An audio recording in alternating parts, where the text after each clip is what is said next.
ஜீ தமிழில் ஒளிபரப்பாகும் இதயம் சீரியலுக்கான ப்ரோமோ தாங்க இப்போ வெளியிட்டிருக்காங்க. சூப்பரான ஒரு ப்ரோமோ அப்படின்னே வந்து சொல்லலாம். நம்ம பாரதி வந்துட்டு ஏதாவது இன்டர்வியூ மூலயமா ஒரு ஜாபை வந்து நம்ம தேடிக்கலாம் அப்படின்ற மாதிரி வந்துட்டு இன்டர்வியூக்கு கிளம்புறாங்க. பட் ஆனால் போகிறதுக்கு இப்போ தான் காரும் இல்லை, பைக்கும் இல்லை, நத்திங் எல்ஸ் இல்லையா. ஏன்னா எல்லாத்தையுமே வந்துட்டு நம்ம மித்ரா பவானிலாம் ஏமாற்றி பிடிங்கிட்டாங்க.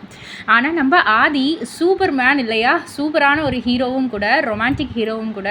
அவர் வந்துட்டு ஒரு சைக்கிள் எடுத்துகிட்டு வராரு. என்னங்க சைக்கிள் உங்களுக்கு ஓட்ட தெரியுமா அப்படின்ற மாதிரி பாரதி கேட்க, நேரத்தை வீணடிக்காத பாரதி, சீக்கிரம் வா, இன்டர்வியூக்கு லேட் ஆகுது அப்படின்ற மாதிரி வந்து சொல்லி நம்ம பாரதியை முன்னாடி உட்கார வச்சுக்கிறாங்க. 2 பேருமே வந்து சந்தோஷமாக போய்கிட்டு இருக்காங்க.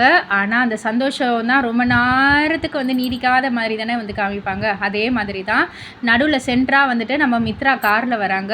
என்ன ஆதி, காரில் நல்லா ராஜா மாதிரி போய்கிட்டு இருந்துட்டு இப்போ சைக்கிளில் வந்துக்கிட்டு இருக்கியே அப்படின்ற மாதிரி சொல்லிட்டு பாரதி, ஒன்றால் தான் ஆதி வந்துட்டு இந்த மாதிரி வந்து சைக்கிளில் வரான்ற மாதிரிலாம் வந்து பேசுகிறாங்க.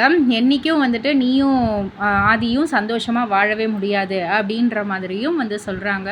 உடனே நம்ம பாரதி என்ன தெரியுமா பண்ணாங்க, ஆதியை வந்து மாமா இங்கே வாங்க அப்படின்னு சொல்லி கன்னத்தில் முத்தமிடுறாங்க மித்ராவுக்கு முன்னாடியே.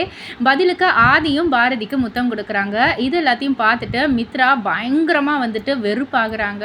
ஸோ இதை பற்றி உங்களுடைய கருத்து என்ன, அண்ட் இதுக்கு மேலே என்ன நடந்துச்சு அப்படின்லாம் தெரிஞ்சுக்கணுன்னா ஜீ தமிழில் இதயம் சீரியலை காண தவறாதீர்கள். மறக்காமல் நம்ம சேனலை இது போல் அப்டேட்டுக்கு சப்ஸ்கிரைப் பண்ணிடுங்க, லைக் பண்ணுங்கள், ஷேர் பண்ணுங்கள்.